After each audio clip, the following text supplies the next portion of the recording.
Bajaji mpya inaanzia milioni 10 na kuendelea.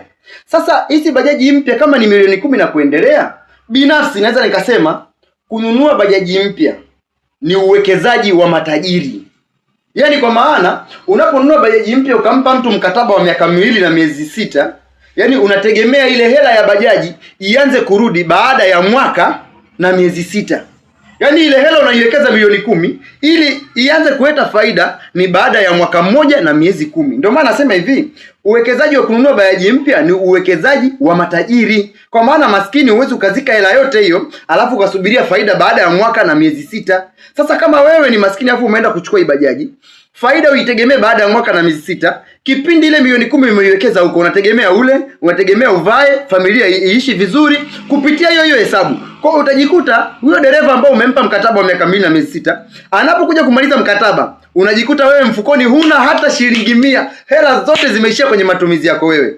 Kitu ambacho nataka nikwambie wewe mwenye kipato cha chini kama mimi, hata ukiwa na hiyo milioni 10, cha kufanya ili uweze kuingiza pesa nyingi na uone bajaji ina faida. Bajaji ina faida kweli kwa bosi na kwa dereva pia. Hasa kwa upande huu wa bosi, kama una milioni 10, usiende kununua bajaji mpya. Hiyo bajaji mpya achana nayo, itakuchelewesha wewe kupata pesa. Hiyo milioni 10 una uwezo wa kwenda kuchukua bajaji za milioni 3 hizi 3 na chenchi nyingine inabaki. Ukipata bajaji za milioni 3 ambazo zipo vizuri, zimesimama vizuri, zile unawapa madereva mkataba wa mwaka mmoja tu. Kwa kila bajaji hapo unaweza kujikuta unapata faida zaidi ya milioni 4.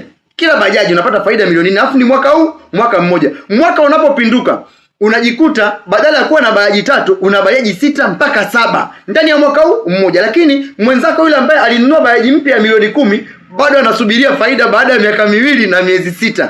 Hapo utakuja kunielewa kitu kimoja. Unaweza kusema kwamba bajaji used zinaweza zikawa zinasumbua. Sio kwamba zinasumbua. Madereva huwa wanapenda sana visingizio. Sisi madereva tunapenda sana visingizio. Unaponipa bajaji mbovu, nikafeli kuhusu hesabu, nitaanza kusingizia bajaji mbovu. Kwa hivyo sasa, ili uwini, ili maisha yako yawe mazuri na umweze dereva, bajaji yoyote used ile itengeneze iwe kwenye standard mzuri. Hakikisha bajaji ipo safi, kila kitu kimetimia. Mpe dereva huyo mkataba. Hutakaa usikie matatizo yoyote. Cha kwanza, dereva ataenjoy na mkataba huo. Cha pili, dereva ataenjoy cha muda ataenjoy kwa sababu muda wa mkataba ni mfupi, ni mwaka mmoja tu. Pia dereva pia ataenjoy kwa sababu anajua kabisa nina muda mchache wa kuimiliki hii bajaji yangu, tofauti na yule ambaye ataendesha miaka 2 na miezi 6. Yaani ataendesha bajaji miaka 2 na miezi 6 ndo aje aimiliki ile bajaji. Ni tofauti na huyu ambaye atachukua used, anajua kabisa nimebakiza miezi 9 tu hapa, sasa hivi namiliki bajaji inakuwa ni ya kwangu.